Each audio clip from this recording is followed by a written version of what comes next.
Tai Media. Ulipo tupo, twende pamoja.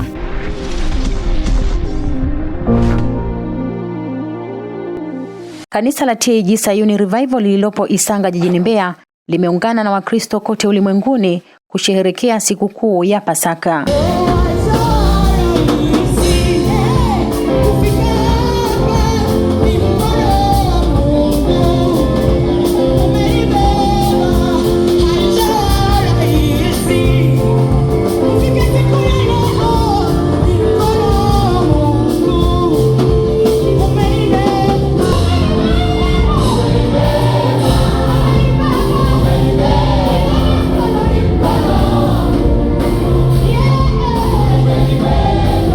Akihubiri katika ibada ya Pasaka, makamu mkuu wa idara ya maombi taifa, mchungaji Godwin Nyakanya kutoka mkoani Mwanza amesema,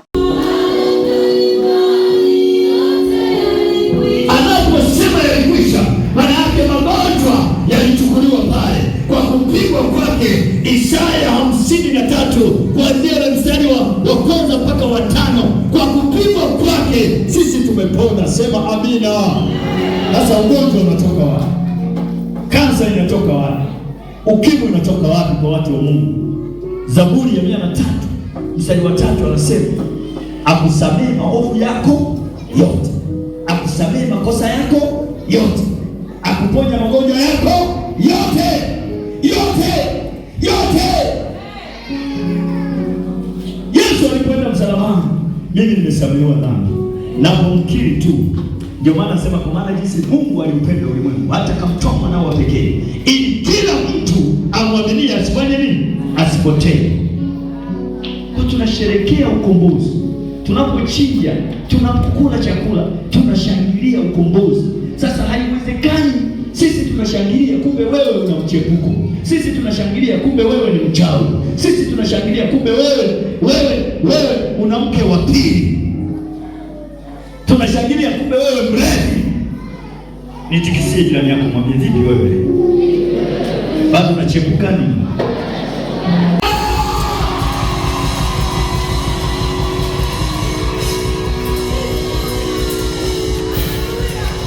Mathayo sura ya 16 mstari wa 19 anasema, lolote mtakalolifungua hapa duniani litakuwa limefunguliwa wapi? Kazi yangu ni kukufungua kansa ulio nayo. Sema amina. Mungu anafungua mbinguni. Kazi yangu ni kukufungua tumbo lililokufa halina watoto. Tunaachilia watoto wa kiume na wa kike katika jina la Yesu aliye hai. Kazi yangu ni kukutamkia hiyo roho ya maskini iondoke katika jina la Yesu aliye hai. Wangapi wanataka kumiliki na kutawala? Pokea katika jina la Yesu. Pokea katika jina la Yesu.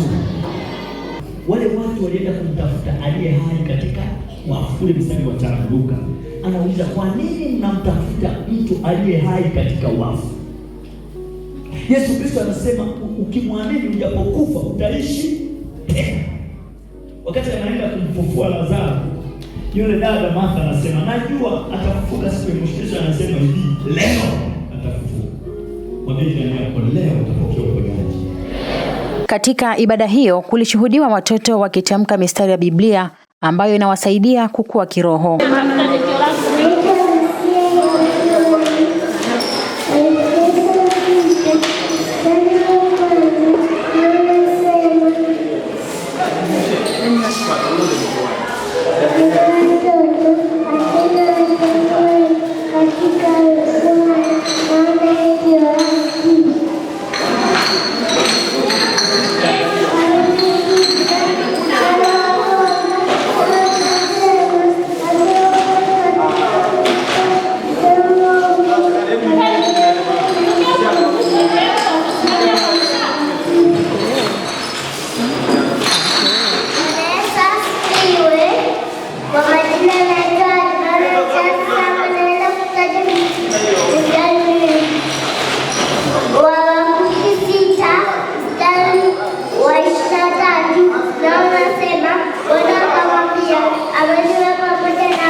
yangu na hatua zangu.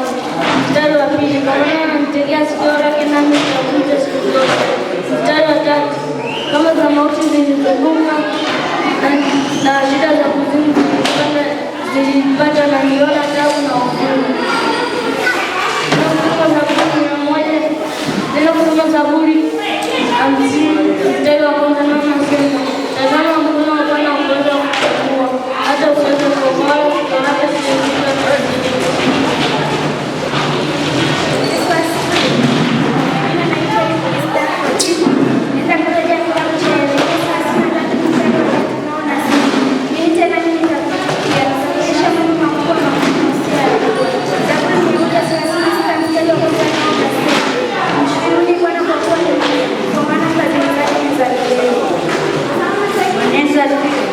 Kwa majina yanaitwa Joseph Chiwinga, naenda kutaja Waefeso 6 mstari wa 10 na unasema, hatimaye mzidi kuwa hodari katika Bwana katika uwezo wa nguvu zake.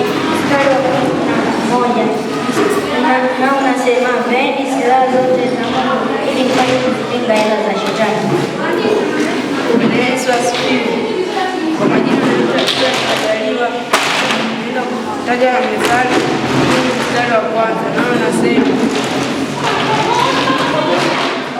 Bwana mwenye hekima mfurahisha vibaya, bali mwana wangu ni mzigo wa babake. Nenda kutaja Mithali 1 mstari wa 10. Mwanangu mwanadamu kushawishi Kanisa la TAG Sayuni Revival lililopo Isanga jijini Mbeya linaongozwa na mchungaji Joseph Chiwinga. Mtazamaji wa Tai Media, endelea kusubscribe, kulike na kucomment kwenye channel yetu ili wa kwanza kupata habari zetu.